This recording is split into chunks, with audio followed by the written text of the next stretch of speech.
Hello again, my friends. Here I am with another story for you. Today is June 4, 2023. It's really hot outside and it's not even the first day of summer, but we're surviving. I've picked some peas and some spinach from my garden and some radishes. Radishes are done. The spinach almost is. It's too hot. So here's the book, The Five Chinese Brothers. My sister introduced it to me several years ago. And she got it from the library. I think it was from her for one of her classes. And when she read it to me, I thought it was very funny. And this one has lots of pictures. This is by Claire Huchet Bishop and Kurt Wiese. He did the illustrations. And to start out, you have the five brothers, all standing on the beach, all in a row, all identical looking, like the front of the book. Once upon a time, there were 5 Chinese brothers, and they all looked exactly alike. And this is the beginning picture. They lived with their mother in a little house not far from the sea. There's a boat on the sea, and there they are, all sitting on little stools. The first Chinese brother could swallow the sea. The second Chinese brother had an iron neck. The third Chinese brother could stretch and stretch and stretch his legs. The fourth Chinese brother could not be burned. And the fifth Chinese brother could hold his breath indefinitely. That means for a long time, forever. Every morning the first Chinese brother would go fishing, and whatever the weather, he would come back to the village with beautiful and rare fish which he had caught and could sell at the market for a very good price. There is catching a fish. One day, as he was leaving the marketplace, a little boy stopped him and asked him if he could go fishing with him. No, it could not be done, said the first Chinese brother. But the little boy begged, and finally the first Chinese brother consented. Under one condition, said he, and that is that you shall obey me promptly. Yes, yes, the little boy promised. Early next morning, the first Chinese brother and the little boy went down to the beach. Remember, said the first Chinese brother, you must obey me promptly. When I make a sign for you to come back, you must come at once. Maybe he did this, Yes, yes, the little boy promised. The sea, where they're going. Then the first Chinese brother swallowed the sea. And how do you do it? It's like eating a whale one bite at a time. So there he is, swallowing the sea. And there's the fish. And all the fish were left high and dry at the bottom of the sea, and all the treasures of the sea lay uncovered. Here he is with his mouth full of the sea. And just as you would think, there's some sunken ships. The little boy was delighted. He ran here and there, stuffing his pockets with strange pebbles, extraordinary shells, and fantastic algae. Near the shore, the first Chinese brother gathered some fish while he kept holding the sea in his mouth. Presently, he grew tired, as anyone probably would. It is very hard to hold the sea, so he made a sign with his hand for the little boy to come back. Come back. The little boy saw him, but paid no attention.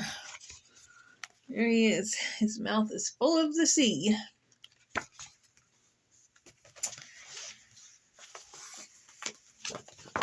He's making a gesture.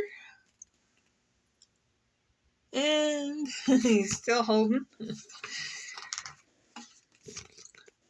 And he's running out of steam. The first Chinese brother made great movements with his arms, and that meant, come back. But did the little boy care? Not a bit, and he ran further away. Then the first Chinese brother felt the sea swelling inside him, and he made desperate gestures to call the little boy back. But the little boy made faces at him and fled as fast as he could. The first Chinese brother held the sea until he thought he was going to burst. All of a sudden, the sea forced its way out of his mouth, went back to its bed, and the little boy disappeared. It's just like throwing up, but there you have it. He's sweating there, too. When the first Chinese brother returned to the village alone, he was arrested, put in prison, tried, and condemned to have his head cut off. On the morning of the execution, he said to the judge, "Your Honor, will you allow me to go and bid my mother goodbye?" "It is only fair," said the judge. So the first Chinese brother went home, and the second Chinese brother came back in his place. There's the judge telling him he could go home. All the people were assembled on the village square to witness the execution. The executioner took his sword and struck a mighty blow. Here's the crowd.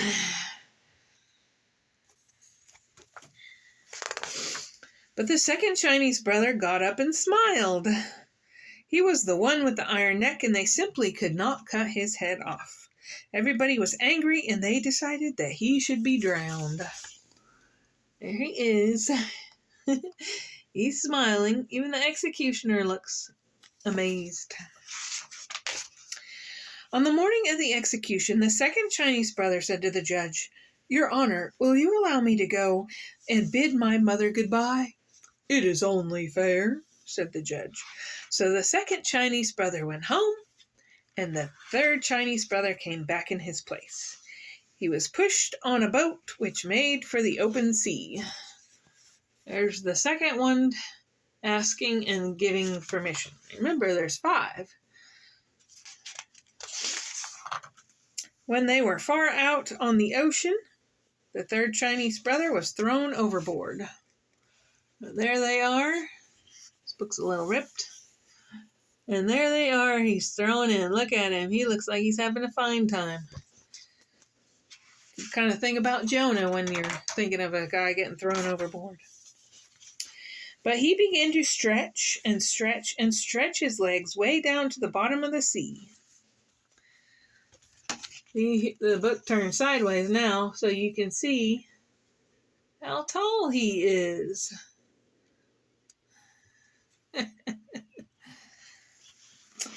And all the time, his smiling face was bobbing up and down on the crest of the waves. He simply could not be drowned.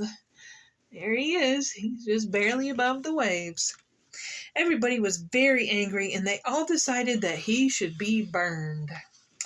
On the morning of the execution, the third Chinese brother said to the judge, "Your Honor, will you allow me to go and bid my mother goodbye?" "It is only fair," said the judge. So the third Chinese brother went home, and the fourth Chinese brother came back in his place. He was tied up to a stake. Fire was set on it, and all the people stood around watching it. In the midst of the flames, they heard him say, "This is quite pleasant." "Bring some more wood," the people cried. The fire roared higher. "Now it is quite comfortable," said the fourth Chinese brother, for he was the one who could not be burned. Everybody was getting more and more angry every minute, and they all decided to smother him. Here he is, and people are getting angry, and he's just enjoying himself there. On the morning of the execution, the fourth Chinese brother said to the judge, "Do you think you can figure out what's going to happen?" "Your Honor, will you allow me to go and bid my mother goodbye?" "It is only fair," said the judge. So the fourth Chinese brother went home, and the fifth Chinese brother came back in his place. A large brick oven had been built on the village square, and it had been all stuffed with whipped cream. Remember, they're going to smother him. The fifth Chinese brother was shoveled into the oven right in the middle of the cream. The door was shut tight, and everybody sat around and waited. And there they are, stuffing him in on a big pizza paddle. They were not going to be tricked again, so they stayed there all night and even a little after dawn just to make sure. So here's the crowd of people, and there's the sun coming up, and they're all sitting there watching the oven. Then they opened the door and pulled him out, and he shook himself and said, "My, that was a good sleep." There he is coming out. He looks refreshed. Everybody stared open-mouthed and round-eyed, but the judge stepped forward and said, "We have tried to get rid of you in every possible way, and somehow it cannot be done. It must be that you are innocent." "Yes, yes," shouted all the people.